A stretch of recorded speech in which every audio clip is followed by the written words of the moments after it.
Hey, hey, Sagittarius. Thanks for being here. I'm excited to see you. March feels pretty sparkly, Sagittarius. Like they're like literally what I'm seeing are sparklers. A little early, but okay. All right, what are we celebrating? What are we celebrating, Sagittarius? Well, something's going off. All right.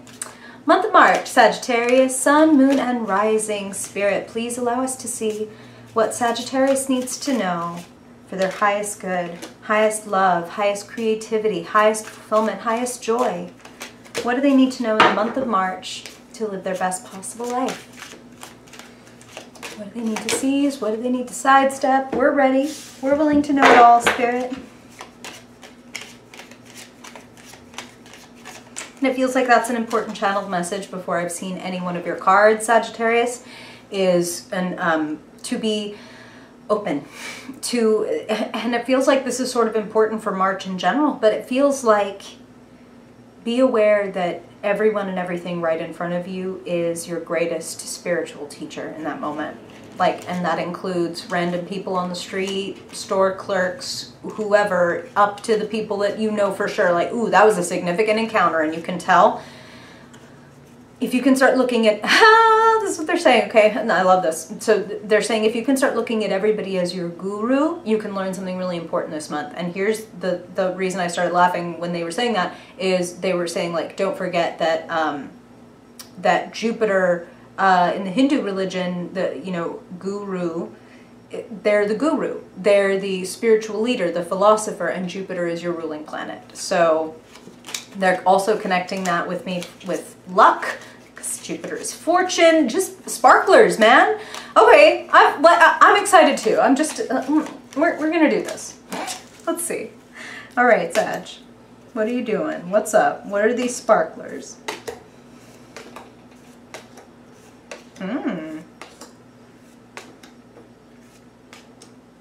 Ooh, there's a sparkle. Okay. Okay, Sag. I can tell your sparklers are here, but right at the center of your spread is the struggle. the Five of Pentacles. Feeling a little bit alone is kind of what they're giving me, and it's interesting because they're saying like you're not alone, but in something you feel alone. In maybe one of your struggles or in one sector of your life you feel a little bit like, where is my assistance? Where is the help? Where is the understanding? And what can I say? There's understanding and assistance and love all around you. All around you. And I think you're going to come to this yourself over the course of March. So if you feel a little concerned about this right now, Spirit is giving you some reassurance and a great deal of compassion about, like, they're giving me kind of that feeling of like anxiety, a little bit like isolated, a little bit like I feel maybe like the walls are closing in because I can't talk to anybody about this. That's what they're saying. There's going to come a moment of honesty this month. And that's your specialty. Now, there's going to come, what they're saying is there's going to come a moment of honesty or of clarity this month that leads to sort of a recalibration. Do I need to be putting this much money, this much effort, this much work into this? Or could I throw a little bit over here and maybe then, you know what I'm saying? Like, okay. Of course, you know, these are general readings, Sagittarius, so they're giving me several different messages. If this is one-on-one, it's really pretty solid, but when it's a bunch of different people, they're going to give me, this is what we feel is the most resonant for the most, like the number of Sagittarians that are going to tune in and see this. So for some of you, this is very literally about your money. Very literally about the fact that it's like, I'm working too hard for not enough, or it's just plain not enough, and therefore that's where the struggle is. Like every month it's, you know, just, it's all gone. Like, how do I save? How do I get ahead? That's where they're talking about for those of you for whom that resonates, that it's like a money deal, it's a poverty, or just, like I said, working too much for not enough kind of deal. That's where the recalibration needs to come in. Because I just want to show you that, like, you have the poverty card, very literally, let's not mince words. You have the poverty card right at the center of your reading. But what is sitting in your future? The wealth card. And what is sitting in the realm of possibilities? The other wealth card, 9 of Pentacles. You feeling productive, solid, like you can stand on your own 2 feet and have more than enough, and feeling proud, feeling very proud of the work that you've done, okay? So this is a month not to get caught up in that feeling of struggle, but if you want to get caught up in something, Spirit is saying, get caught up in this idea that you're going to have a breakthrough. And for some of you, this breakthrough is going to come as a product of honest conversation with somebody that you love. Somebody that you feel,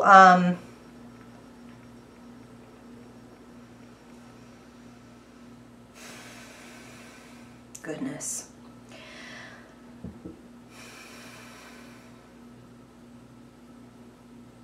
Somebody who makes you feel free to be who you are.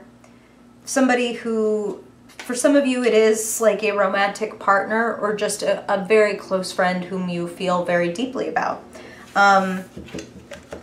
You have the Page of Cups sitting below your reading, and you have the 2 of Cups sitting in the position of basically what is around you, what is available to you. So this feels kind of like a one-on-one conversation for a lot of you. For some of you, it may literally be with your lover. It may be with your 2 of Cups, right? This may be with your romantic partner, where you kind of have to have this moment of truth conversation. Regardless of whether this is related to your love life, related to your work life, related to, this is what they're also saying, moving to a new place entirely that feels more aligned with who you are. March is saying, be married. What are you married to, Sagittarius? The Lovers is crossing the 5 of Pentacles, saying if you feel like you're in struggle and something isn't working out. It's not that the minute, okay, look, well, this is why there's, okay, sorry, they talk fast. The reason they're saying, are you married to yourself? Are you married to this thing? Are you married to this person? Doesn't have to be literally, but like, are you committed, right? They're just using the word married because they want to make this metaphor. If you're married to someone, and it's a true marriage, it's like we got into this because we love each other and we're committed to each other, then when things get difficult, your first thought isn't, I want a divorce. I need to get out of here. You can be driven to that point, you know, if things continue to degrade or if things aren't addressed. But the first reaction isn't, I'm out of here. If you feel like something that you've committed to is a slog and there's like not a sign of it not being a slog, are you married to it? Because if you're married to it, you'll be like, in sickness and in health, for better or worse, I'm going to see this through. I'm going to see through my writing career. I'm going to see through my contentious relationship. I'm going to see through this career path that is taking me into, like, out of my comfort zone and putting me in a position that makes me feel a little bit vulnerable or a little bit like, but I'm married to it, so it's worth it. If it's worth it, then it's fucking worth it. And Sagittarius, you're smart. And you're intuitive and you're spiritual as fuck. And I know that you know the difference between something, I do this when I say resonate because it feels like it feels like everything is kind of like in alignment. Doesn't mean everything's perfect. Doesn't mean everything is happy. But it's like, I don't care how hard this is what I want. You know what I'm saying? If you are like a struggling writer and it really is hand to mouth and paycheck to paycheck and you're living in this, you know, crappy studio apartment and eating beans out of a can, but you're publishing and you feel like excited to get up and sit down in your cold apartment and type on your fucking computer and send your drafts in or your blog in or hit publish. If you're married to it and loving it, then fucking eat beans out of a can and stay in that studio for 2 more years until the big success comes and you're gonna be great. 10 of Pentacles, Queen of Pentacles in your fucking future. Like, goodness, if you're married to it. But if you're not fucking married to it and you want a divorce, then you need to be honest with yourself. Because only something that you're married to can you take all the way, okay? And this is a long metaphor about marriage, but that's what they're saying. Because the 10 of Pentacles sits in your future. It requires clarity, it requires commitment, and there is a choice in front of you. There's a big, fat, beautiful fucking choice in front of you in March. This way or that way. 2 roads diverged in a yellow wood, and sorry I could not travel both. Google it. A lot of you, what I'm feeling very literally is some of you have had like a graduation, and it's like a graduation and then I've moved to this new place. I've gone on to higher education, or I'm now using this education, and maybe that's where it's a little bit of like, oh man, I was hoping to make more money than this. You've learned a lot, regardless of whether it was through typical like higher education or education at all, or whether it's like, wow, and this is what they're giving me for some of you, I came through a really challenging conflict, a really difficult situation, and I decided to take from it clarity rather than carrying just like the pain, or, you know, which would be understandable, no judgment, but rather than like deciding that I want to like hype that trauma onto my back and hike around with that, I've decided that I want to take the lessons, and that's what's worth actually taking with me and going forward. That is going to serve you so beautifully, Sagittarius. And if any of you feel a little bit like, ooh, damn, I'm carrying a little bit of the trauma on my back, is that wrong? It's not wrong, but it might not be helpful.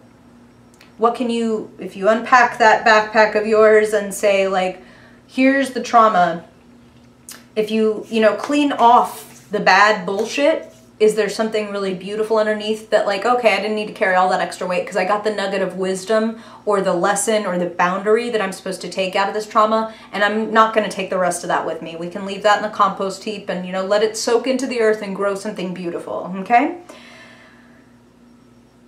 You are moving toward security. Great security. Like 10 of Pentacles, Queen of Pentacles is nothing to sneeze at, particularly when you're coming from the 5 of Pentacles. So a feeling of like, wow, not only do I have enough, I have more than enough. I have enough to share and nurture and be generous with people around me. You, the future Queen of Pentacles. And you can be any, you know, male, female, identifying anywhere in between or off that map. Queen, King has nothing to do with gender or sex. It's all about personality types. And you're a creator, Sagittarius. Like, almost invariably, if I had to choose one of the court cards for you, it would be more on the Queen side than the King side because, you know, you can manage and you're good at managing, some of you, but no matter what you do, you are a creator and a sparkler. And speaking of sparklers, I want to talk about the concluding and key card of your reading. Here's your sparkler, Sag. Here's the sun. You are shining, and you are meant to shine. Don't hide yourself. Don't hide your truth. Don't hide from what you want. It's not like you to do that, but I feel like I need to tell you that this month because some of you might be feeling maybe just even a little bit under the weight of what it is to be fucking human and get up and do a fucking 9 to 5, you know, conservatively a 9 to 5, maybe more like, you know, 50 or 60 hours a week of what it takes to pay the bills and get along and be a human. But there's a breakthrough. They keep saying that there's a breakthrough to be had this month. So have those conversations, whether they're with yourself or with someone else. Be clear. Be honest with yourself. Don't be afraid. Even if the truth is a little bit difficult to look at, it's better to look at it. That way you can change it, you know? It's only those of us who say, I don't have a problem, I don't have a problem, I don't have a problem, or on the other end of the spectrum, we know we have a problem, but we don't want the world to know.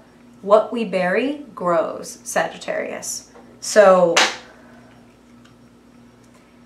the sun is shining and nourishing what you bury, so I think you should plant something real. Okay? Not anxiety, not fear of the future. You have the support, you have the security, you have the affection and the balance and the productivity and the fulfillment and the spotlight showing up for your future. All it takes is clarity and then commitment. What do you truly want, Sagittarius? And step into it. Step into the spotlight. March! The sun is coming out. The shoots are going to spring. Give them time. It's beautiful. I'm very excited, Sagittarius. That's a really beautiful reading. Maybe get yourself some sparklers if you can find them. I love you, Sagittarius. I thank you for being here. I really hope this is helpful. If you have questions, leave them right down there. If you ever want a more personalized reading, my info is also in the box below. I appreciate you. I hope you have a beautiful March, and if I don't see you in our Magic Monday weekly episode, I hope I see you in next month's reading. Bye, Sag!